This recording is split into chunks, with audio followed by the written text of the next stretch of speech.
যখন কোনো বান্দা সূরা ফাতিহার একটা করে আয়াত বলে আলহামদুলিল্লাহি রাব্বিল আলামিন, সঙ্গে সঙ্গে আল্লাহ জবাব দিয়ে বলেন হামিদানি আবদি, বান্দা তুই আমার প্রশংসা করলি। আর রহমানির রহিম যখন বলে আল্লাহ বলেন আসনা আলাইয়া আবদি। মালিক ইয়াউমিদ্দিন যখন বলে আল্লাহ বলেন মাজ্জাদানি আবদি। এরপরে যখন বলে ইয়াকা না'বুদু ওয়া ইয়াকা নাস্তাঈন পর্যন্ত যখন বলে আল্লাহ বলেন বান্দারে তুই আমার কাছে কি চাস, প্রাণ খুলে চারে বান্দা।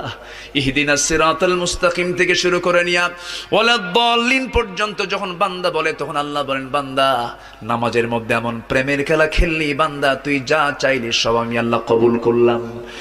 ওই বান্দা যখন রুকুতে যায় আল্লাহ তখন অস্থির হন।